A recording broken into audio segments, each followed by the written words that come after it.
Bonjour, je m'appelle Priska, je suis responsable commercial et développement au sein d'Ekiom, groupe SNEF, et je suis arrivée en 2017. Alors, en tant que responsable développement et commercial, ma mission principale, finalement, c'est d'aller apporter un positionnement de l'entreprise sur les marchés. Les miens sont particulièrement challenging puisqu'il s'agit de tout ce qui est lié à la décarbonation et à la transition énergétique. C'est un marché qui est nouveau, c'est une transformation de nos entreprises et de l'industrie de façon générale qui est une aventure palpitante et qu'au sein d'Ekiom, on est très fiers de pouvoir accompagner, notamment en apportant un support projet et engineering à nos clients.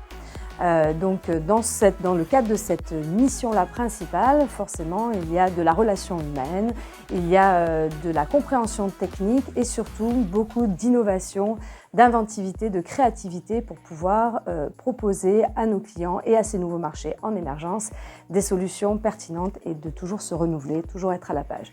Donc c'est très enthousiasmant, c'est beaucoup de challenges, mais c'est également très gratifiant quand on arrive à avoir la reconnaissance de la part de nos clients, la reconnaissance de la part du monde de l'industrie et surtout d'arriver à fédérer autour d'un but commun qui est vraiment d'œuvrer pour la transition énergétique et finalement l'avenir de notre planète. Alors l'engagement auprès des clients, c'est un vrai sujet, surtout quand on est dans le développement, et, comme moi je le suis, et surtout sur les sujets de la transition énergétique et de la décarbonation. En effet, quelques années en arrière, la transition énergétique, c'était une nécessité, c'était un vrai besoin, mais autant nous que nos clients, on ne savait pas trop comment s'y prendre ou comment se positionner. Donc il a fallu s'engager très tôt, très en amont aussi, pour accompagner ces clients dans leur évolution, dans leur transformation. Et aujourd'hui, ça se concrétise par des projets concrets qui avancent. On suit cette évolution et du coup, c'est un engagement sur le long terme, dans la durée. On lit des partenariats, on travaille sur des côtés innovants, on apporte toutes ces briques-là et on travaille vraiment main dans la main avec nos clients et ça, c'est un vrai plus. Alors, si j'avais retenir un fait qui m'a marqué pendant ces 7 dernières années, ce serait le premier challenge de l'innovation qu'on a lancé au sein de l'entreprise peu après mon arrivée.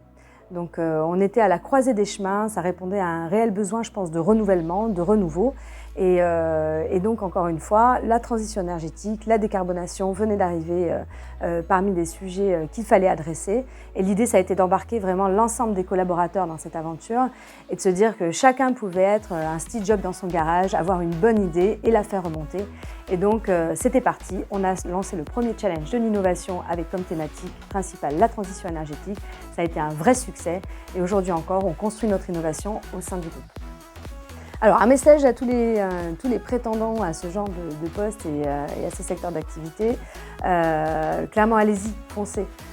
Moi, j'ai toujours été passionnée par l'engineering parce que je suis passionnée par le travail qui est fait, qui est réalisé par les équipes, de voir ces objets extraordinaires conçus sortir de terre et c'est une expérience merveilleuse. Et en plus de savoir que finalement, aujourd'hui, notre conception se tourne vers des intérêts communs qui sont ceux de préserver la planète, de décarboner nos industries et d'œuvrer dans ce sens-là, c'est fantastique. Donc, au-delà de l'aventure humaine, de l'aventure technique, des challenges que ça peut présenter, c'est vraiment une mission complète et je vous encourage tous à tenter l'aventure.